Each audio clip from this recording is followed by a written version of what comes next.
হঠাৎ করে আলী রাদিয়াল্লাহু তাআলা আনহুর ওয়াজানতে চোখ থেকে এক ফোঁটা পানি গড়িয়ে আল্লাহ রাসূলের চেহারা মুবারকের মধ্যে পড়ল। জোরে পড়েন আল্লাহু আকবার।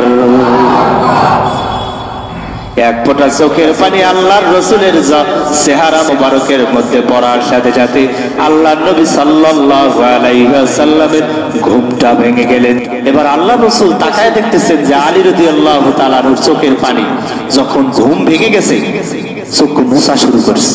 প্রিয় বাবাজিরা, ভাইয়েরা, অজান্তে এক ফোঁটা চোখের পানি রাসূলুল্লাহর চেহারা মুবারকের মধ্যে পড়ে গেলেন।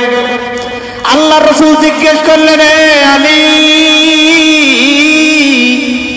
বলো আমাকে কান্নার কি কারণ?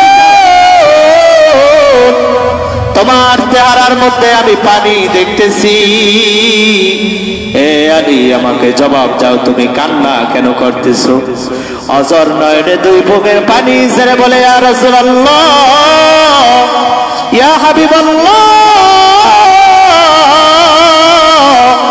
নামাজের যেই গুরুত্বের কথা আপনি বলেছেন, আমি যখন দেখলাম আসরের ওয়াক্ত চলে গেল, ও পয়গম্বর, নামাজের চিন্তায় আমি আলী রাদিয়াল্লাহু তাআলা কান্না করতেছিলাম।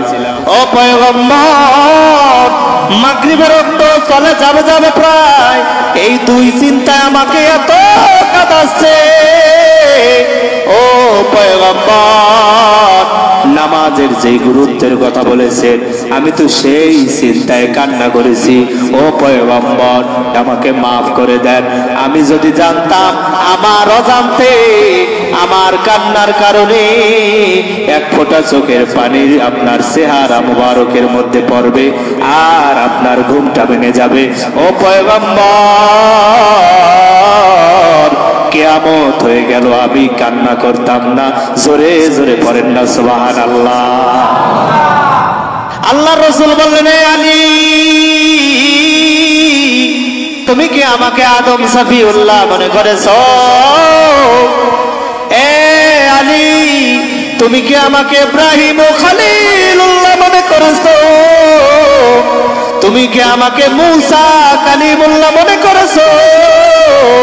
আমি কিন্তু মুসা কালিমুল্লাহ নয়, ইব্রাহিম ও খলিলুল্লাহ নয়।